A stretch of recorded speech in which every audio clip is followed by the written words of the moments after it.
कल national commission for minority 2 दिन का दौरा हल्द्वानी का करके वापस आया है, जिसमें मैं भी था, वाइस चेयरमैन केसी देबू जी भी थे और बुद्ध मेंबर मिसिस रिंचल लामा जी भी थे। हमने लोगों को भी मिला है, हमने जगह को भी देखा है और हमने प्रशासन से भी बात अलख सिखिया दा जगे, हर बच्चा स्कूल चले, होवे सवेरा मिटे हनेरा, एक नवा अभियान स्कूल मेरा पंजाब ਦੇ ਸਰਕਾਰੀ ਸਕੂਲ ਵਿਸ਼ਵ ਪੱਧਰੀ ਸਹੂਲਤਾਂ ਨਾਲ ਲੈਸ ਹੋ ਰਹੇ ਹਨ। ਤੁਸੀਂ ਵੀ ਆਪਣੇ ਬੱਚੇ ਦਾ ਦਾਖਲਾ ਜ਼ਰੂਰ ਕਰਾਓ। ਬਿਹਤਰ ਅਨੁਭਵ ਵਿਦਿਆ ਮਿਆਰੀ ਮਾਨ पंजाब ਦਾ स्कूल सरकारी। की है। तो सबसे बड़ी जो वहाँ चीज़ नज़र आई वो ये थी कि ये झगड़ा 2 फिरकों का नहीं है, ये प्रशासन वर्सेस लोगों का झगड़ा हुआ। एक उसमें एक जगह थी जो सरकारी जगह थी, नजूल की जगह थी, उसके ऊपर एक मस्जिद नहीं एक घर बना हुआ था, एक मदाला बना हुआ था, जिसको 3 फरवरी को खाली करा लिया गया था। उसके बाद जब डिमोलिश होने लगी शाम के समय, तो कोर्ट में भी केस चल रहा था, तो हंगामा हो गया, उसकी पड़ताल हो रही है, इंक्वायरी हो रही है, और उसके बाद फिर पुलिस स्टेशन पे हमला हुआ। पुलिस स्टेशन भी कोई सिक्योर्ड बिल्डिंग नहीं थी, उसके भी दरवाजे खिड़कियां बिल्कुल कमज़ोर थे, लेकिन वहाँ फायरिंग के बाद 7 लोग मारे गए, बहुत सारे लोग जख्मी हुए, दोनों तरफ से पुलिस वाले भी जख्मी हुए।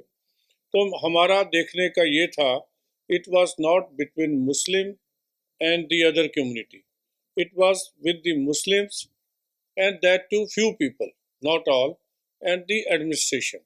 So administration और इसके जो है उसको हम कैसे हल करें, इसको आगे कैसे बढ़ाएं, शांति बहाल हो, अपील की है लोगों को, उन्होंने अपील मानी भी है, सच हो, कोई गुनाहगार बचे ना, ऐसी अपील मुस्लिम भाइयों ने की है।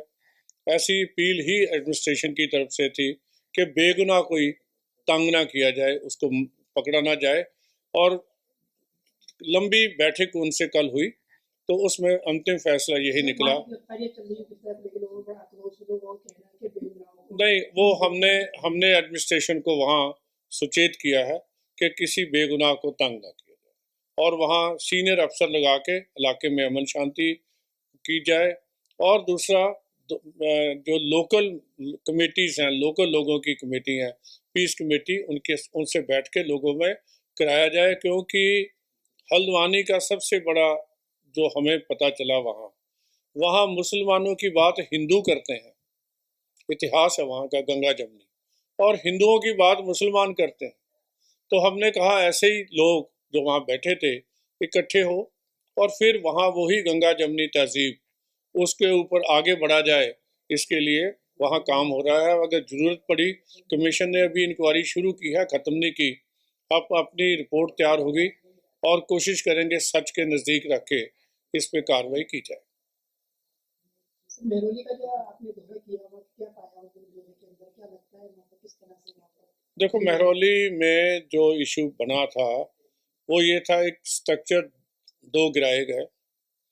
हमने अपनी तौर से लिख के, क्योंकि मैटर गवर्नमेंट के पास है, कोर्ट के पास है, उस पर मैं कमेंट नहीं करूँगा जब तक कोई चीज़ हमारे पास ना आए, लेकिन हमने एडमिनिस्ट्रेशन को कहा है कि जहाँ बाबा फरीद जी भी आए, दूसरी मज़ार है, तो वो तो 700 साल पुरानी मज़ार है और वहाँ लोगों को आने जाने की आज्ञा दी जाए।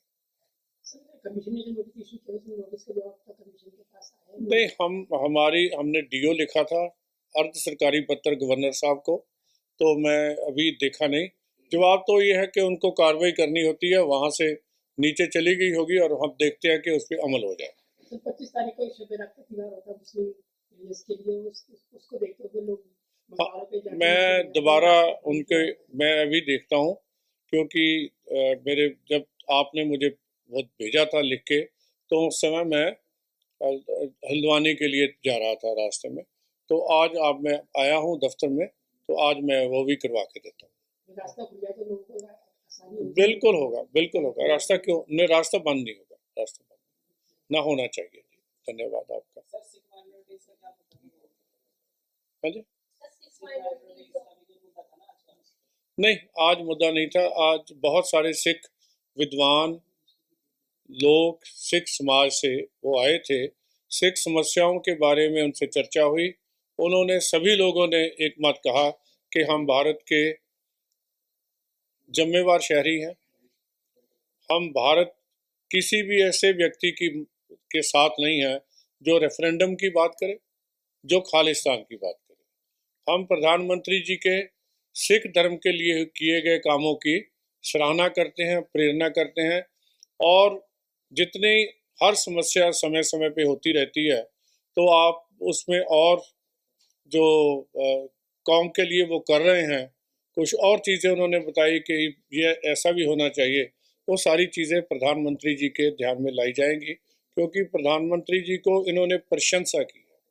इन्होंने प्रधानमंत्री जी के किए हुए कार्यों को सराहना की है और ये कहा कि हर महीने ऐसी मीटिंग जो है, कैसे हम सभी धर्मों के साथ करते हैं, कि सिखों ने स्पेशली कहा कि हमारे साथ जरूर ऐसी मीटिंग की जाए। ये सारी स्टेटों से आए थे, ये पंजाब से नहीं, पूरी सारी स्टेटों से। देखो मैं पंजाब का रहने वाला हूँ।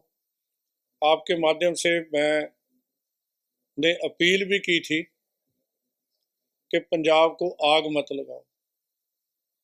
मैं अरदास भी करता हूँ, प्रेयर करता हूँ कि मेरा पंजाब बचा रहे। हमने किसान सारा देश में रहता है। मैं आप किसान हूँ, किसानी से कोई ज़्यादा इनकम नहीं हो रही, लेकिन बात करने का एक ढंग है, एक तरीका है। देश को आज़ाद हुए 75 साल हो गए। पंजाब में वो सरकार है जिसने कई वायदे आने से पहले किए थे, और सबसे ज़्यादा किसान को बेचने में समस्या आती है। और जब फूड प्रोसेसिंग होती है तो उसकी गेहूं अगर 30 रुपये किलो मिलता है तो ब्रेड 300 रुपये किलो की बिकती है। पंजाब में हालात ठीक ना रहने की वजह से मार्कफेड जैसे वहाँ अदारे हैं जो फूड प्रोसेसिंग करते हैं, वो ज़्यादा लग नहीं पाए।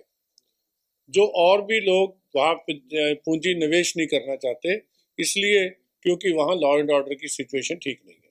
तो आज भी वही बात है, जो सिख कौम जो ज़्यादा गिनती में पंजाब में रहती है, वो केवल बातचीत में बिलीव करती है।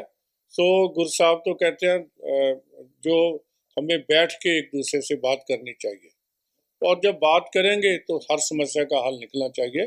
सो ये जो सड़कें बंद हो रही हैं, रास्ते बंद हो रहे हैं, इससे आम शहरी को नुकसान हो रहा है। हम देखो, ये मिनॉरिटी और मेजॉरिटी का मसला नहीं है, ये सिख धर्म का मसला नहीं है, ये किसान का मसला है।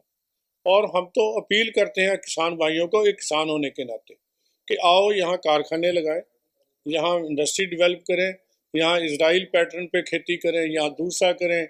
हम स्वामीनाथन रिपोर्ट मांग रहे हैं, किसी सिख के नाम से रिपोर्ट बनती अगर लुधियाना में जो एग्रीकल्चर यूनिवर्सिटी अच्छी बनी होती। हमारी भी जो है पुरानी संस्थाएं बनी है, हमें झगड़े का मार्ग छोड़ के प्रेम का मार्ग, क्योंकि गुरमत कहती है कि भगवान एक ही चीज जानता है, पाख्या पाओ अपार, उसकी भाषा केवल प्यार है, और उस प्यार की भाषा से ही बात करनी चाहिए।